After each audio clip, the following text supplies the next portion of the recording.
Introduction करेंगे assembly का।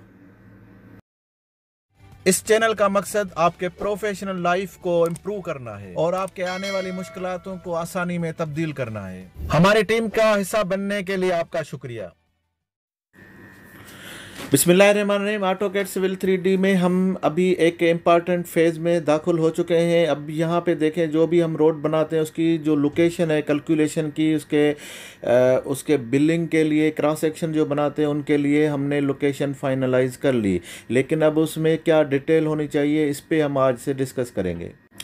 और आज से हम जो सेगमेंट शुरू करने वाले हैं उनको असेंबली बोलते हैं। असेंबली आप जैसे स्क्रीन पे देख रहे हैं, इस तरह से कुछ built in AutoCAD civil 3D के पास कुछ चीज़ें, कुछ स्केचेस बने होते हैं, तो उसको वो हम कन्वर्ट करते हैं, अपने मैच करते हैं अपने क्रॉस सेक्शन के हिसाब से। यानी जो हमें रोड में टिपिकल सेक्शन दिया होता है कि उसमें कितनी एस्फाल्ट कितना रखें, रोड बेस कितना रखें और उसका स्लोप किस तरह से रखें, तो ऑटोकैड सिविल 3D के पास जैसे आपके पास स्क्रीन पे भी चल रहा है कि ये चीज़ें बिल्ट इन होती हैं। उनसे हमें चूज़ करनी होती है कि हमें अपने क्रॉस सेक्शन के लिए कौन सी असेंबली ज़्यादा सूट करती है।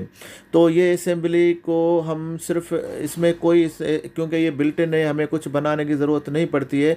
और हम आगे जाके कस्टम असेंबली पे काम करेंगे तो उस टाइम हमें पता चलेगा कुछ अपनी तरफ से भी बना सकते हैं। लेकिन मोस्टली मोर देन 80-90% हमारे पास असेंबलीज बनी होती हैं, यानी रोड का क्रॉस सेक्शन का टिपिकल डिटेल।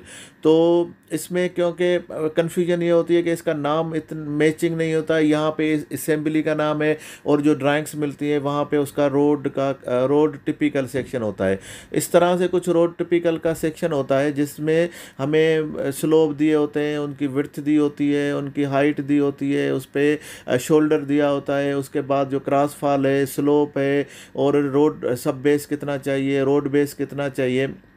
तो ये सारी डिटेल्स, उसकी साइड, उसमें अगर साइड में कुछ ड्रेन आ रहा है तो ये सारा इस तरह से हमें कुछ रोड बनाने के लिए कहा जाता है या डिज़ाइनिंग में दिया हुआ होता है। लेकिन फिर ये सारी चीज़ें हमने ऑटोकैड सिविल 3D के उसके लाइब्रेरी से ये सारी चीज़ें निकाल के ये हमने एक अपनी असेंबली बनानी पड़ती है। तो ये जो टिपिकल सेक्शन है, बेसिकली ऑटोकैड सिविल 3D में इसको असेंबली का नाम दिया हुआ होता है। बस यही फ़र्क है कि ये इसका नाम मैचिंग नहीं होता है, जिसकी वजह से हमें बहुत कन्फ्यूजन होती है। लेकिन एक्चुअली ये है कि जो रोड ड्राइंग के पॉइंट ऑफ व्यू से जो हमें टिपिकल सेक्शन दिया होता है उसका नाम ऑटोकैड सिविल 3D में असेंबली और सब असेंबली के नाम से रखा गया है। तो जैसे ही हम ऑटोकैड सिविल 3D को ओपन करते हैं तो इसमें से हमने ये जो अपने पास जो ड्राइंग में या डिज़ाइनिंग में क्रॉस सेक्शन मिला होता है, टिपिकल सेक्शन दिया होता है, उसमें से हम अपनी